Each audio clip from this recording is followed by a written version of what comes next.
Muy bien, por favor, vayamos a Primera de Pedro 1. Es después de las 7 epístolas. Si quieren, arrancamos de atrás para adelante. Apocalipsis, Judas, Juan, Pedro. Segunda y primera, ahí estamos. Vamos a ir al capítulo 1. El tema de hoy se llama Ceñid los lomos del entendimiento. Y vamos a leer en particular, con esto vamos a dar inicio, al versículo que menciona esta frase. Después vamos a pasar un tiempo en este concepto que vamos a ver en el versículo para poder entender un poco mejor lo que comunicó Dios o que comunica aún hoy Dios por Pedro. Pedro 1:13, por favor. Primera de Pedro 1:13. Dice: por tanto, ceñid los lomos de vuestro entendimiento.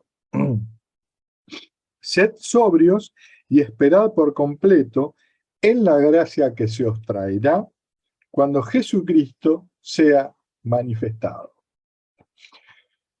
Algo que no se nos debe escapar del horizonte, que siempre tenemos que tener presente, es que los profetas que escribieron la palabra de Dios lo hicieron en sus propios términos, en los términos que ellos conocían y manejaban. Estos términos son propios de las tierras orientales y nosotros estamos lejos de ahí.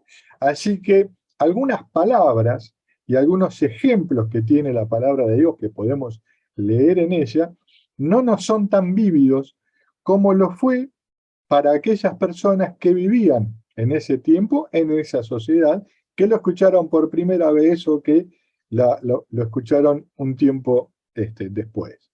Entonces han cambiado los tiempos y tenemos mucha distancia. Entonces, ¿cómo hacemos nosotros para poder alcanzar una mayor claridad de lo que dice nuestro Padre? De lo que nos dice directamente a nosotros. Pedro está dirigido a nosotros. Entonces, ¿cómo hacemos para entender acá bien, o mejor, o más profundamente, lo que Dios dice acá? Algo que ayuda a entender en estos casos y en todos los casos son los diccionarios. En la vida cotidiana, el diccionario de la lengua. Y cuando trabajamos la palabra de Dios, un diccionario bíblico. Entonces, en estos casos conviene, ¿sí?, consultar el significado de las palabras en su idioma original.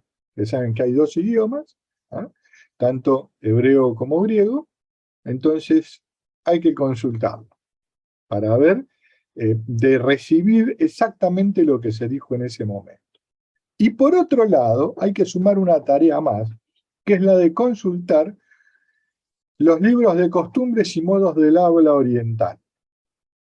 Esto puede ser, en este sentido, un poquito más, tiene que ser un poquito más organizado, o por ahí no es un solo libro, tienen que ser varios, pero cada vez que vayamos allí, vamos a enriquecernos mucho con los conceptos y los modos que figuran, que nos van a abrir la escritura, no solo para el caso que estamos tratando, sino para otros que también se mencionan en ella.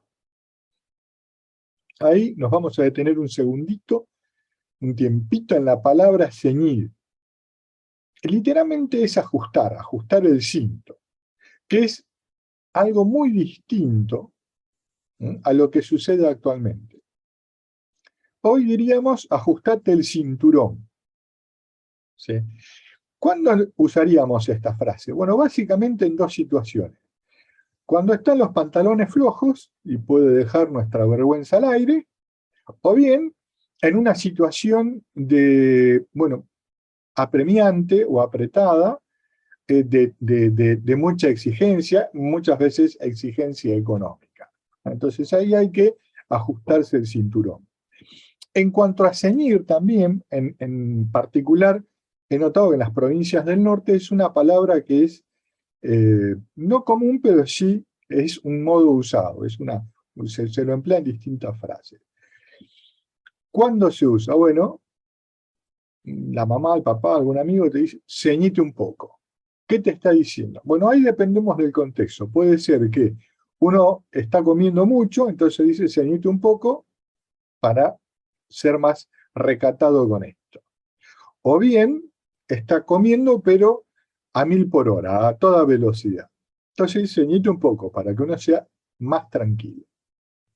También el uso, lo que pasa es que ya va en otro tono, se refiere a que uno está hablando impropiamente, está hablando macanas, entonces viene alguien y te dice, ceñite un poco, po. Entonces, o pues, dependiendo dónde sea. Entonces es también para refrenar la forma de hablar.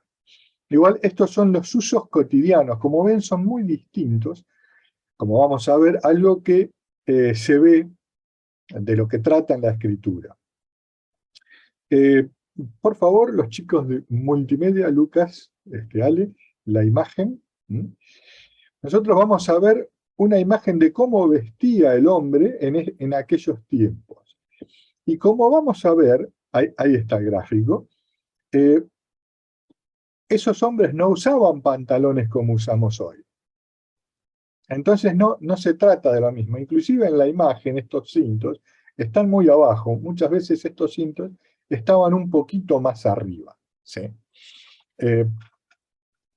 Los hombres usaban una vestimenta amplia, semejante a un vestido, para que haya una comparación, que normalmente lo usa la mujer, salvo en algunas tierras, bueno, justamente orientales, en Grecia y todo esto. ¿Cómo se ajustaba esta vestimenta? Bueno, con ese cinto que se ve, ciñéndolo, ajustándolo al cinto. Básicamente había dos tipos de cintos. El más común era de cuero ancho, como vemos en la imagen, que por ser ancho justamente también servía para guardar dinero. La billetera, las tarjetas, la bolsa con la moneda se ponía ahí. ¿Sí? También se ponían otras cosas, algunas cosas de valor, y también el arma, o sea, la espada que se ceñía a un costado. Nosotros esto lo podemos ver también en algo semejante con el gaucho argentino, el gaucho antiguo de las Pampas. Tenía también una faja ancha, el cinto, y ponía el facón, el cuchillo, en la espalda. ¿Sí? Ahora bien, este cinto de cuero, el más simple, era el que utilizaba normalmente Elías y Juan el Bautista. De eso habla la Escritura. Como ven, acá tenemos un ejemplo práctico que estamos focalizándonos en el cinto, en Pedro, pero también nos sirve para entender algo del Antiguo Testamento con Elías y otra cita del Nuevo con Juan el Bautista. Vale aclarar que también había otro tipo de cintos que eran de una clase más costosa. ¿Sí? Podían ser de tela de lino fino, o tela de lino, o de seda, más caro todavía, o de algún otro material. Y puede que no solo vinieran la faja esta, el cinto, rastra era lo del gaucho, perdón. No solo venía el material solo, el lino, la seda, sino que también podían tener algún bordado. Entonces estaban muy elaborados, eran muy bellos. Y estar equipados con broches. Los de cuero también podían tener broches para su ajuste. En definitiva, este atuendo, este cinto, era una parte muy necesaria de la vestimenta del hombre. Y era muy importante porque si no estaba bien sujeta, ¿sí?, esta vestimenta quedaba suelta y podía generar algún tipo de molestia o inconveniente al caminar. Entonces era importante. Tan así que cuando el hombre oriental debía realizar su trabajo, o tenía que actuar deprisa, o realizar un viaje, o también en circunstancias de combate, en una situación bélica de combate, debía recoger rápidamente sus vestimentas, su ropa suelta. Y las ajustaba fijándolas con el cinto. Por favor, la segunda imagen, si tienen a bien, ahí nosotros vemos el proceso, cómo se ajustaba. Estaban con el vestido de noche, con la vestimenta esta amplia, y el cinto puesto, se recogían todo lo que va debajo de la cintura, se lo estiraba al frente, luego se lo pasaba por las piernas, se lo dividía en dos desde atrás, desde la espalda, se lo anudaba. Aquí en la imagen está más bien suelto el nudo que le hizo acá la imagen para ceñir el lomo, pero las puntas se las solía fijar al cinto y de esa forma quedaba bien estable. Entonces era algo que se podía hacer y que se podía hacer bien rápido, ¿sí? Entonces, cuando uno veía a alguien arropado o vestido de esta forma, presentado de este modo, quedaba manifiesto que estaba listo para hacer algo. Bueno, en la imagen, si tenía un cuchillo, era listo para ir al asado o a combatir, no hay otra, una espada, no había otra opción. Pero sin el arma estaba preparado para salir o actuar, hacer algo determinado, ¿sí? No es que estaba en descanso, por así decirlo. Vamos a ver otro uso, por favor, en Hechos. Si vamos a ir a Hechos 12. ¿Me siguen bien?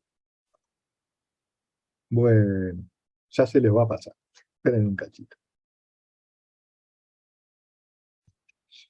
En Hechos 12 vamos a leer los versículos 7 y 8 de una situación muy particular que le pasó a Pedro también. Dice, Pedro estaba preso. Y he aquí que se presentó un ángel del Señor, dice en el 7, y una luz resplandeció en la cárcel. Y tocando a Pedro en el costado, le despertó, diciendo, levántate pronto. Ahí ya tenemos idea de que es algo que va a exigir rapidez, diligencia. Y las cadenas se le cayeron de las manos.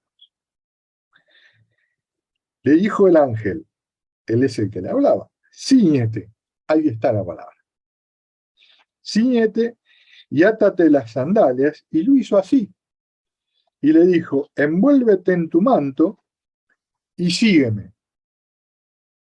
Esta fue la instrucción directa del ángel en un momento muy particular. Pedro estaba preso, encadenado, no es que le gustara dormir así, y vino el ángel y lo despertó y le dijo, bueno, apúrate, apúrate, apúrate. Entonces Pedro debía aprovechar la oportunidad con prontitud, ¿sí? No es que, sí, enseguida, yo tomo el té antes de salir. No. Tenía que aprovechar rápido, ponerse a tono rápido y aprovechar la ayuda que Dios le estaba dando por medio de este ángel, un ángel suyo. Entonces, ¿cómo lo hizo? Actuando con diligencia. Él ajustó su vestimenta, debía ceñir su vestimenta, estaba durmiendo, estaba entonces en una situación de reposo, ese cinto estaba más bien flojo, para dormir tranquilo, ¿sí? Y debía ajustarlo para poder moverse después, no demorar y no tropezar. Lo curioso, o algo curioso con la palabra ceñir, es que se emplea tanto en el Nuevo como en el Antiguo Testamento. ¿Sí? Entonces, este hábito, esta vestimenta, este elemento de la vestimenta, se emplea en los dos lados. Por supuesto, las palabras son distintas, en el griego es anasonumi, y en el hebreo es chagar, y hay un uso que vamos a ver ahora que es muy particular porque no se lo traduce como ceñir. El traductor utilizó otra palabra para describir esta acción. Si vamos por favor a Jueces, les doy un segundo que lleguemos a Jueces. Vamos a ir al capítulo 18, Jueces 18.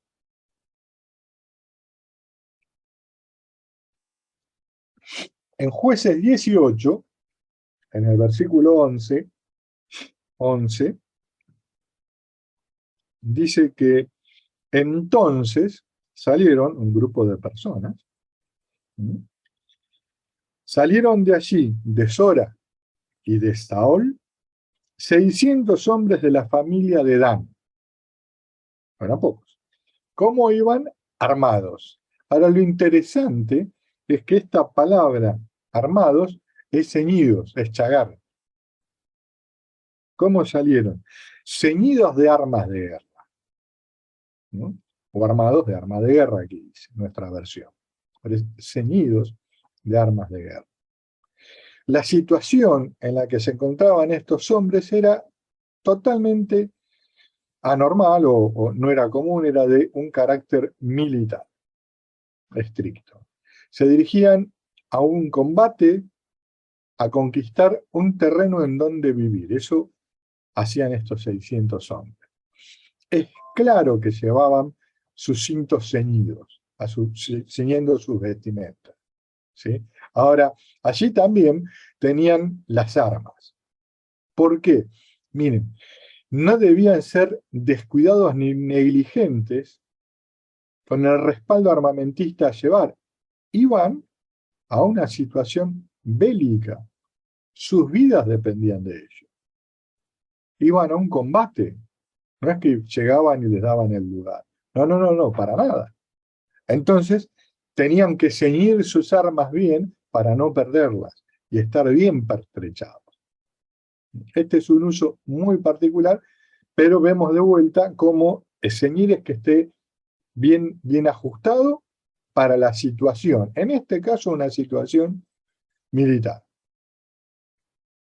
Hablando de casos, vamos a ir al primer uso bíblico de la palabra ceñir, que se da en un contexto muy particular, donde el poder de Dios se ve en forma muy clara, pero bueno, lo que vamos a hacer es ir a Éxodo, por favor. Es una situación también especial. Éxodo 12.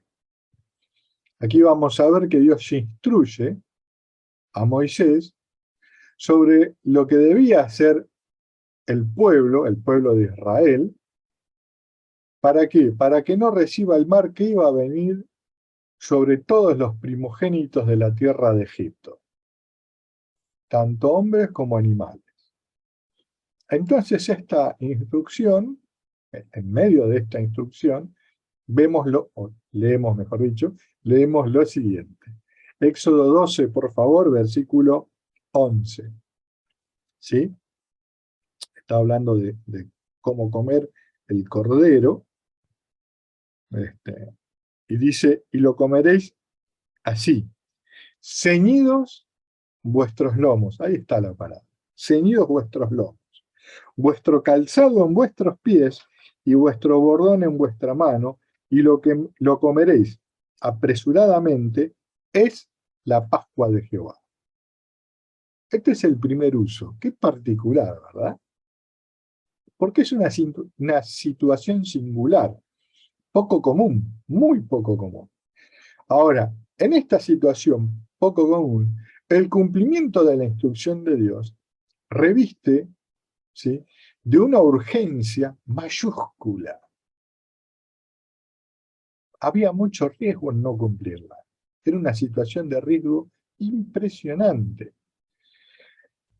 Tal era así que la vida de cada primogénito en el pueblo de Israel corría riesgo, se podía perder si no cumplían ellos con esta instrucción.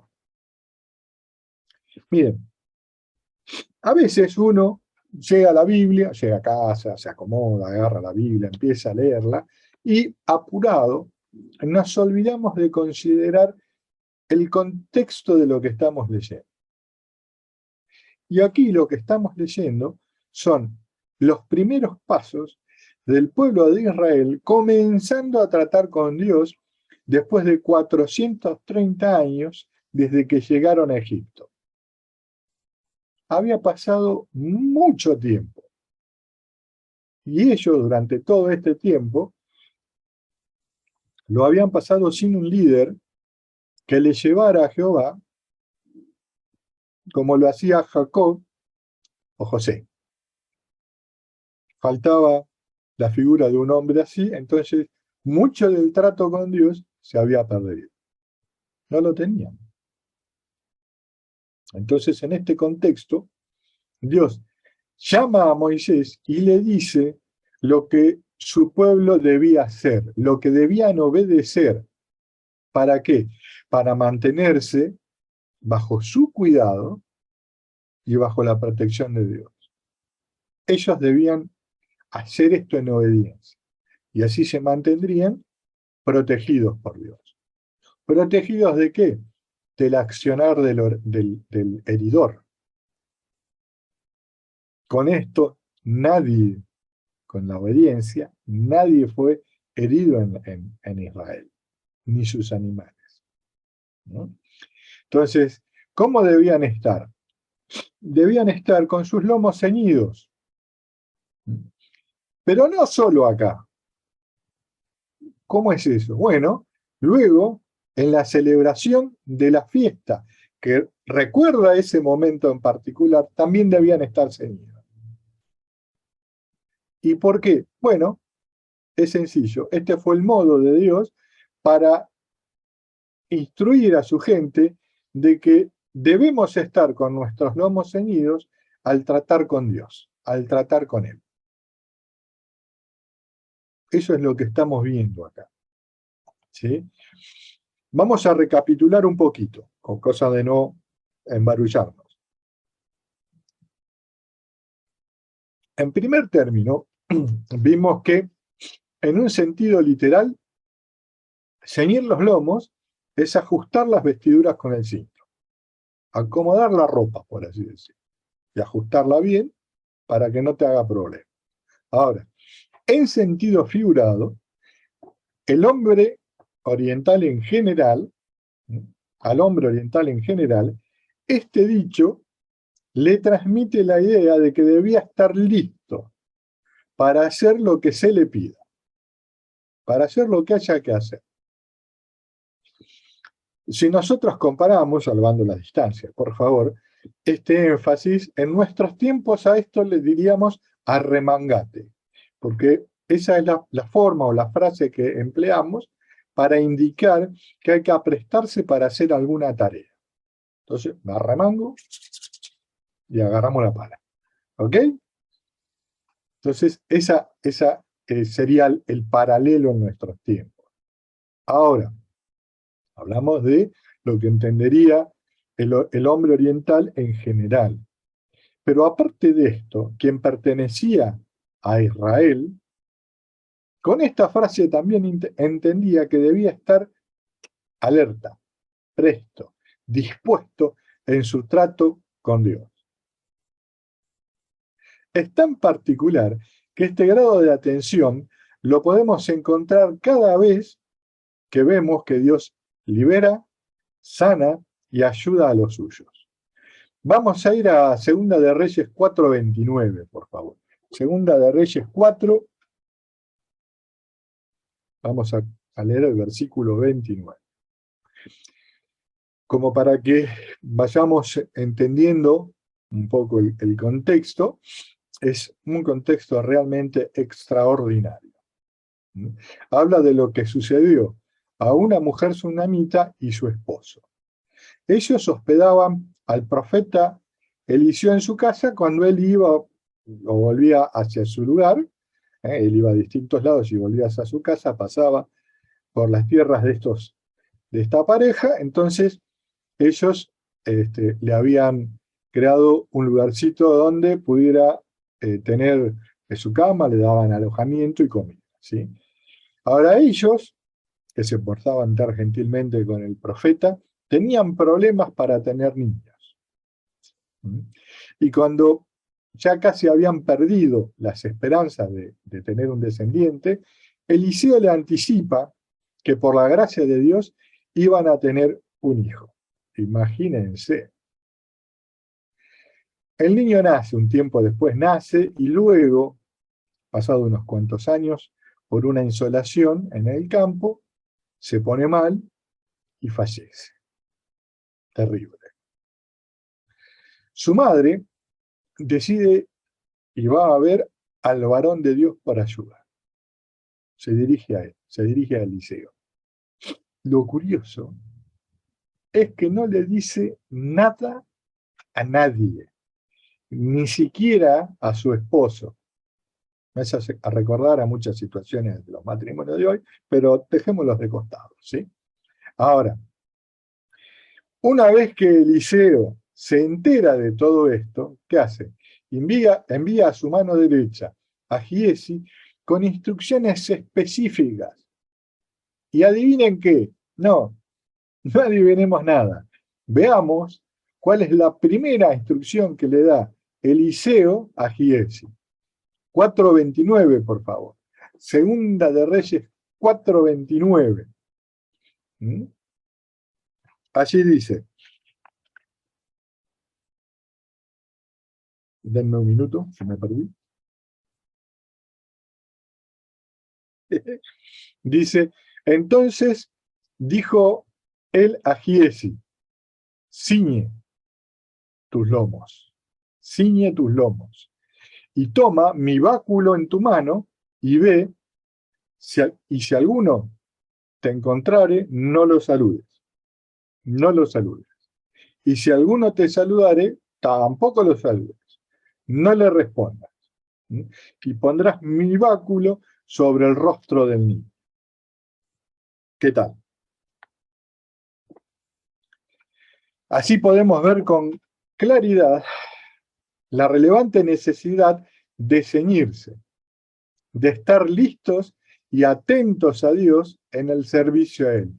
Giezi no tenía que hacer otra cosa sino ir y poner ese báculo que le había dado el profeta, es un bastón, un palo largo, después lo tratamos, en el niño. Cumplir con la instrucción que se le dio. No tenía que hacer otra cosa.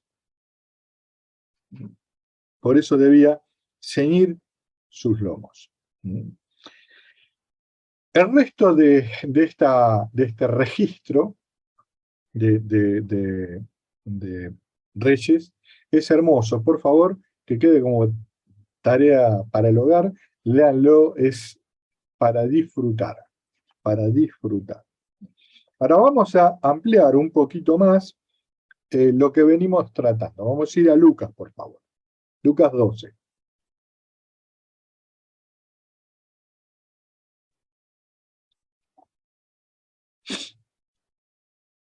El texto en particular, el versículo, disculpen, en Lucas 12 es el versículo 35. En el versículo 35 del capítulo 12 dice, estén ceñidos vuestros lomos, estamos atendiendo a esto, estén ceñidos vuestros lomos y vuestras lámparas encendidas.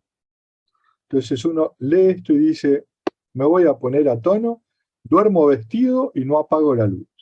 Y no quiere decir esto, es otra cosa, ¿no? Ahora, si queremos entender lo más exactamente posible todo lo que Dios desea comunicar en su palabra, para hacer su voluntad, tenemos que hacer algo. ¿Qué deberemos hacer? Y deberemos cultivar el hábito de revisar el contexto de lo que estemos estudiando. Entonces así vamos a tener una idea, una mejor idea, más clara. ¿Sí? Por favor, pasemos al versículo 31. ¿Sí? Pues ahí nomás dice, mas buscad el reino de Dios y todas estas cosas os serán añadidas. No temáis, manada pequeña, porque a vuestro Padre le ha placido daros el reino. Toma tu contexto. Está muy bueno esto. En el contexto directo, Jesús está enseñando algo muy particular. Está enseñando a buscar a Dios y su reino, a buscar el reino de Dios. Y aparte, porque acá el tema de la añadidura, dice, es lo más normal, porque como cualquier padre, nuestro Dios quiere añadir todo lo que necesiten sus hijos. Ese es el deseo de un padre normal. Entonces, afín a este deseo, a esta intención de Dios, para ayudarlos a ellos en ese momento y ayudarnos a nosotros, cuando vamos a la palabra, nosotros necesitamos cumplir con esta instrucción para que suceda también lo mismo que estaba buscando enseñar el Señor Jesucristo a ellos. Que busquemos y lleguemos al reino y a Dios, y que Él añada. Entonces, Jesús enseña esto. Cierto, lamentablemente a veces los hijos de Dios, o en ocasiones, los hijos de Dios no conseguimos lo que buscamos. Porque por temor, miedo, inseguridad y desconfianzas, nos apartamos del deseo de Dios y de su bendición. Lamentablemente es así. Lo bueno es que la enseñanza que sigue ampliando el Señor aquí, nuestro Maestro, ayuda a que no temamos. Nos ayuda a perder el miedo para no perder de recibir toda la ayuda y el bien que el Padre desea para cada uno de sus hijos. Entonces vamos a seguir leyendo, si les parece. Versículo 33. ¿Sí? Allí dice: vended lo que poseéis y dad limosnas. Haceos bolsas que no se envejezcan, tesoro en los cielos que no se agote, donde el ladrón no llega, ni polilla destruye. Porque donde está vuestro tesoro, allí estará también vuestro corazón. Es un registro con una cantidad de cosas impresionantes. Lo vamos a ir viendo de a poquito. Cuando leemos el versículo 33, vended lo que poseéis y dad limosna, nos da la impresión de que para buscar el reino y que Dios añada bendiciones, debemos vender todo lo que poseemos y dar limosna, y quedarnos sin nada. Tranquilos, no es así. ¿Por qué? Porque no tiene que ver con esto. Tiene que ver con algo, con un uso oriental, un modo de entender la palabra tesoro. ¿Sí? Porque fíjense, si uno tiene un gran tesoro, ¿sí?, puede deshacerse de todo lo demás, porque tiene el gran tesoro. Está refiriéndose a eso. Con la palabra tesoro, digo bien, esta sociedad, o en este lugar de Oriente, usualmente se alude a donde se guarda la riqueza. Entiéndase, no había billetes en esas épocas, entonces, dinero, monedas o joyas. Ahora también pasa algo particular, porque en esas épocas no había bancos. Y las casas, donde habitaba la gente, eran hechas con paredes de barro. Entonces eran poco seguras, porque los ladrones podían horadar el material y acceder al interior y a todo lo que ahí había. Entonces, ¿cómo hacía la gente? Bueno, lo que hacían es colocar sus objetos de valor en distintos recipientes, en baúles, en cofres, de ahí salió el cofre del tesoro, y estos los solían guardar y esconder. Lo más normal era enterrarlos en un lugar secreto. De este modo se los protegía y no quedaban expuestos. A este tesoro cada tanto lo veían o verificaban, ¿sí?, en ocasiones, para tener la certeza de que siguiera ahí. La cosa era tan extrema, sí, que muchas veces se llevaban el secreto hasta el último de sus días, y cuando estaban por fallecer, recién ahí le avisaban al primogénito dónde se encontraba el tesoro. Es de loco, pero eso era lo que hacían. Cuando no podían avisar, se perdía ese tesoro, y por eso todavía, si se hacen excavaciones en las zonas de Oriente, se puede encontrar algún tesoro, ¿no?, de esa gente. Ahora, en este caso, este es el caso literal de la palabra tesoro, pero en este caso Jesús la emplea en modo figurado.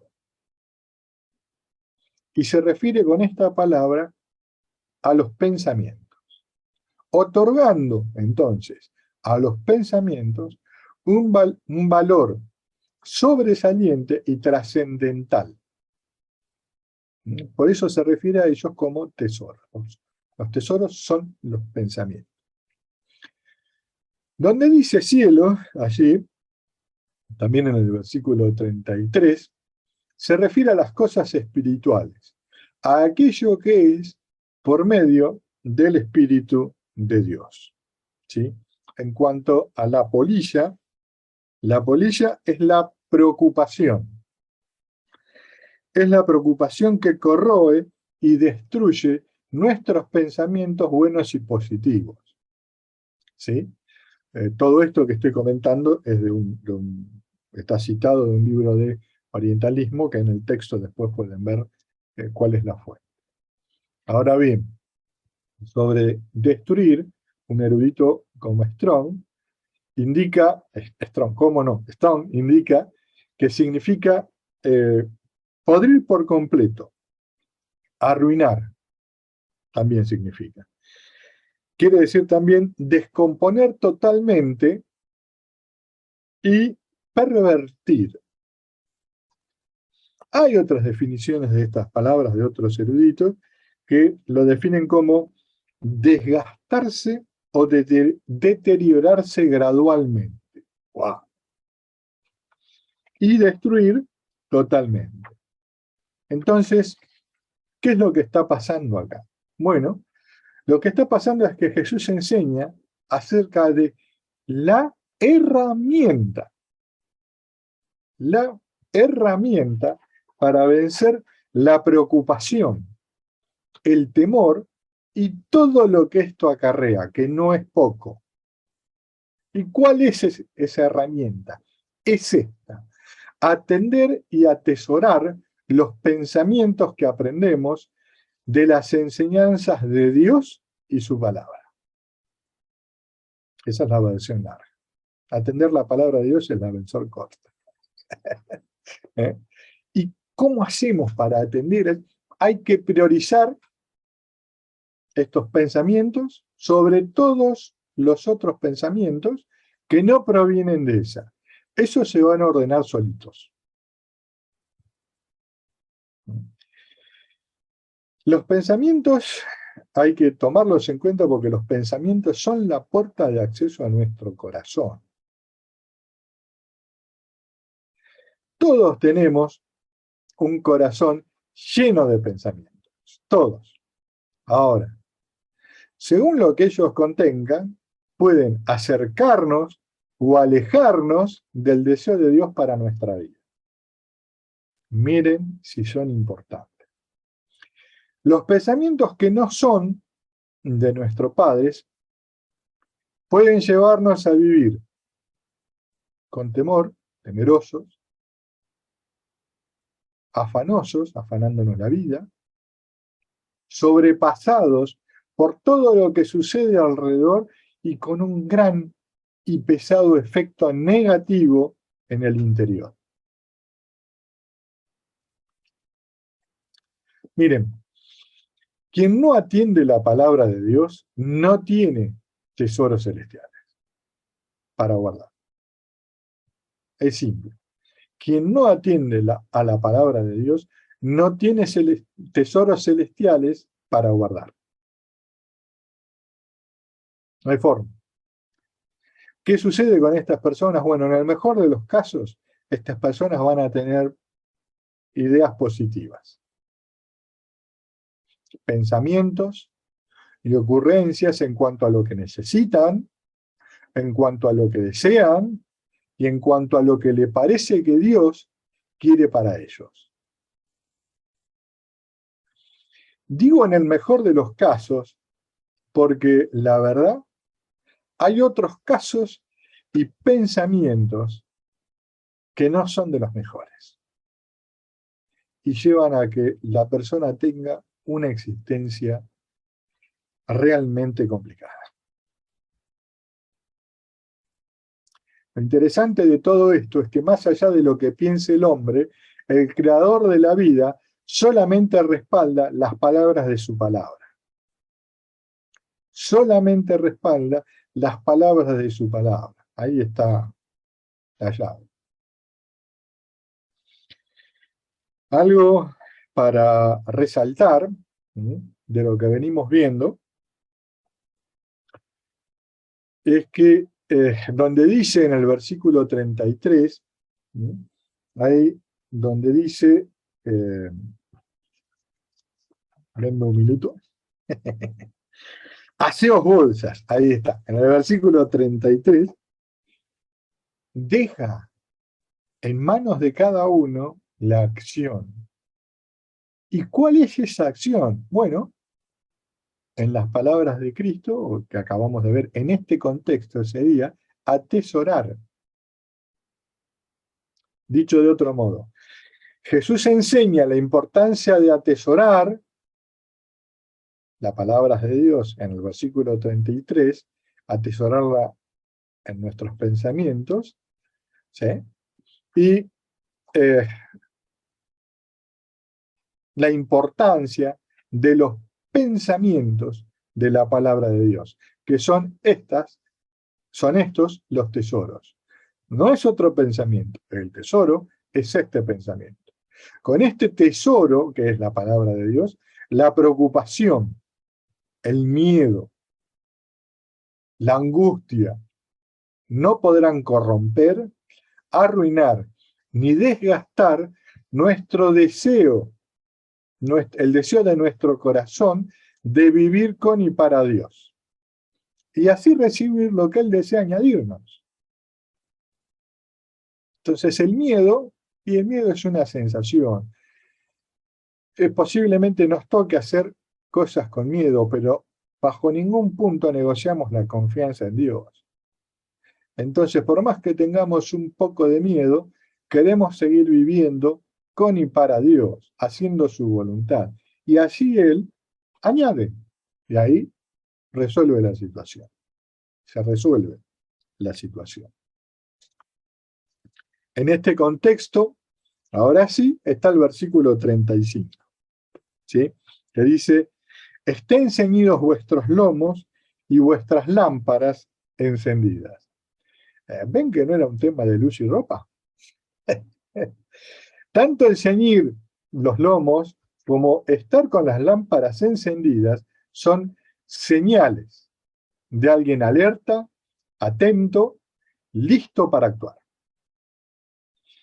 White, en un libro en su libro de orientalismos, hace el siguiente comentario. Dice, cuando Jesús dijo a sus discípulos, estén ceñidos vuestros lomos, de este versículo, el 12:35, Lucas 12:35, dice, es como si hubiese dicho, sed como hombres que tienen una gran carrera que hacer. Recoged vuestras ropas, asegurándolas con el cinto, para que nada os impida vuestros pasos. Es precioso, es precioso. Esta consideración nos pone al tanto de que debemos tomar el asunto en serio. ¿Por qué? Porque nuestros pasos buscando a Dios pueden ser impedidos. Buscando vivir como a Dios le agrada, puede haber impedimentos si no cuidamos, si no atesoramos estos pensamientos y ceñimos. Por consiguiente, es necesario, muy necesario, ceñir los lomos. ¿Cómo lo hacemos? Bueno, básicamente es simple. Lo hacemos priorizando nuestros pensamientos. Son primeros los que aprendimos y aprendemos de las enseñanzas de Dios en su palabra. Y luego van los otros. Una vez más, estos se ordenan solitos. Primero Dios, lo que viene de Dios. Porque Jesús no habló de ajustarse la ropa ni de estar prestos para actuar. Él no habló de esto. Tampoco habló de que controlemos nuestros pensamientos. Mucha gente está hablando de esto. Jesús no habló de esto. Ahora, todo esto puede ser un efecto de lo que en realidad enseñó. Entonces, ¿qué fue lo que enseñó? Él enseñó que los pensamientos que enseña la palabra de Dios son tesoros y que debemos guardarlos como a tales, ciñéndolos al corazón. Eso es lo que enseñó. Por favor, vamos a Efesios 6. Ya falta poco, no se preocupen, enseguida terminamos.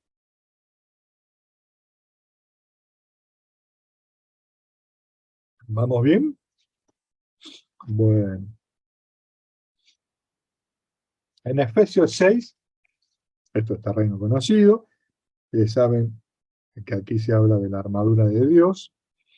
Entonces comienza este contexto diciendo, estad pues firmes, 6:14, estad pues firmes vuestros lomos, ceñidos vuestros lomos con la verdad y vestidos con la coraza de justicia. Es hermoso esto, la descripción del atavío del cristiano en este segmento de la palabra de Dios, en estos registros, indica que parte de lo que tenemos que hacer, de lo que nos es necesario hacer para estar firme, es cubrir o proteger con la justicia de Dios los órganos principales que nos mantienen con vida. La coraza, ¿sí?, era un artículo de 2 piezas. La primera ajustaba todo lo que era el pecho, la otra parte se ponía en la espalda y después se las ataba. Entonces ahí uno quedaba protegido con la coraza. Entonces, ¿qué pretendía hacer esto? Bueno, cubrir órganos centrales, los pulmones, el corazón, la pancita. Ahora, ¿Dios está hablando de estos órganos o de otros órganos principales?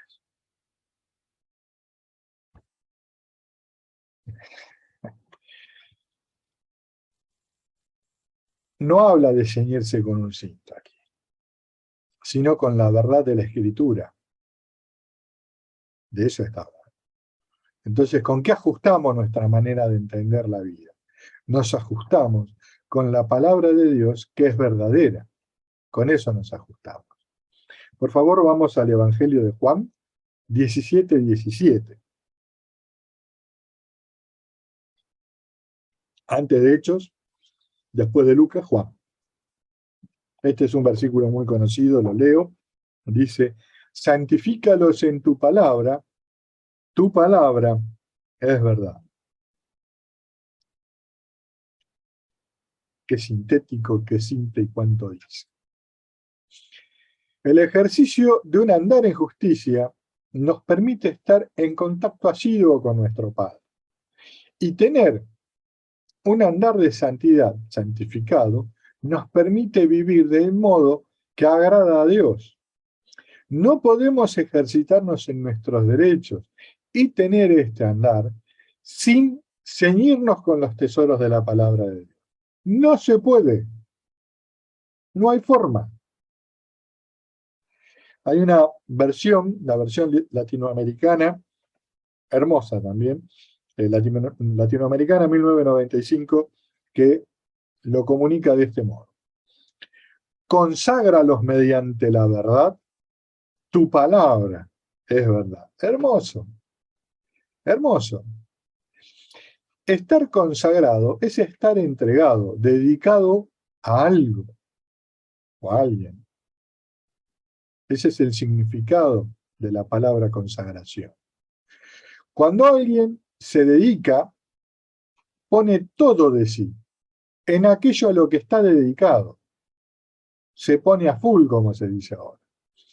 Nuestro Padre ya nos envió lo más grande que Él ha hecho, su palabra, y la ha hecho, la ha dedicado, la ha enviado para todo aquel que la busque. Nosotros, en respuesta, deberíamos dedicarnos a buscarla así, con todo lo que tengamos. Así deberíamos ceñirla al corazón, con todo, con absolutamente todo. Por favor, volvamos a 1 de Pedro 1:13, que es donde iniciamos.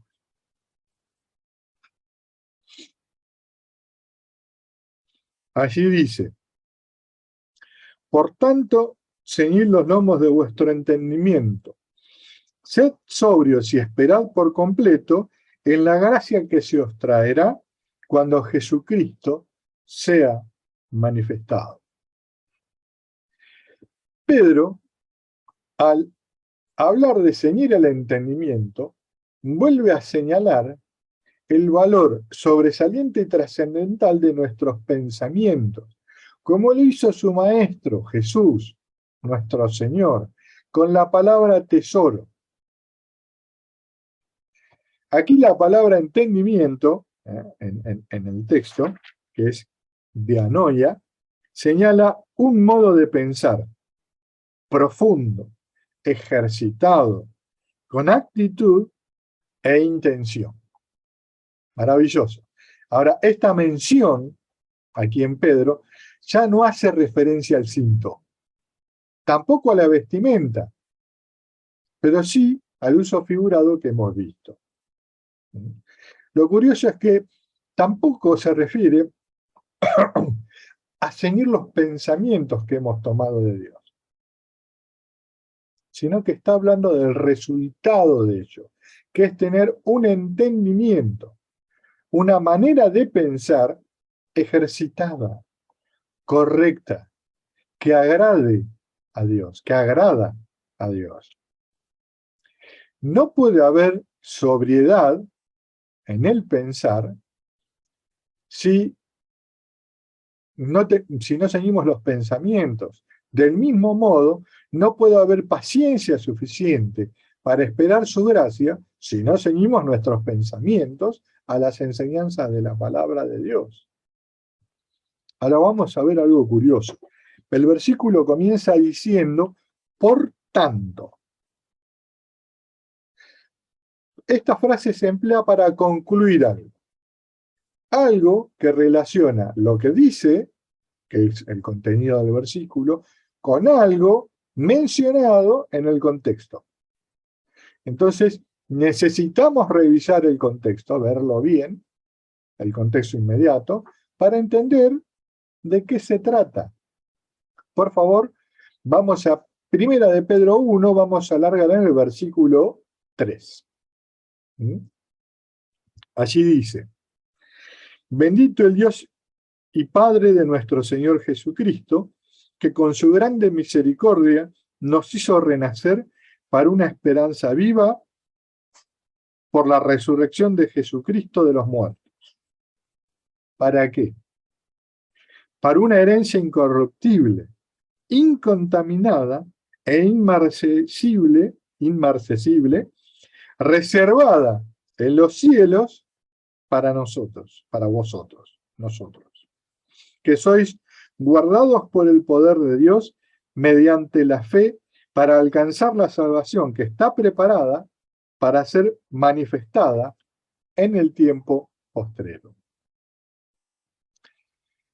Tenemos una herencia, gente, y una salvación reservada por un Padre amoroso para cada uno de sus hijos. Ninguno se queda sin herencia ni salvación. Están reservadas, preparadas, listas para ser entregadas a cada uno cuando, en el retorno del Señor. Versículo 6. En lo cual vosotros os alegráis, aunque ahora por un poco de tiempo, si es necesario, tengáis que ser afligidos en diversas pruebas, para que sometida a prueba vuestra fe, mucho más preciosa que el oro, el cual aunque perecedero se prueba con fuego, sea hallada en alabanza, gloria y honra cuando sea manifestado Jesucristo, a quien amáis sin haberle visto, en quien creyendo, aunque ahora no lo veáis, os alegráis con gozo inefable y glorioso, obteniendo el fin de vuestra fe, que es la salvación de vuestras almas. Dios nos guarda con todo su poder, dice aquí. ¿Cómo lo hace? Lo hace por medio de nuestra fe, de nuestra confianza en Él. Ahora, ¿cómo confiar en nuestro Padre sin primero habernos ceñidos de sus consejos? No se puede. Como Dios no se impone a ninguna persona, nos instruye a ceñir nuestro entendimiento con su palabra. Los pensamientos son la puerta al corazón. Y en el corazón se forja la confianza en Dios. Así de importante es ceñir los lomos de nuestro entendimiento. Es el primer paso para confiar en Dios. Si me permiten, quisiera orar cerrando. Y te damos gracias, Dios, por haber dejado estas tremendas verdades a la mano, Dios. Te damos gracias por ser tan claro, por ser tan considerado, tan paciente, Padre. Te damos gracias también por ayudarnos a enceñir nuestro corazón y envolverlo cada día más agradable, más según tu propio corazón. Gracias, Dios. Gracias por todo esto y por poder comentarlo entre hermanos en armonía y con mucho amor. Gracias, Padre, por todo esto, en nombre de Jesucristo. Amén.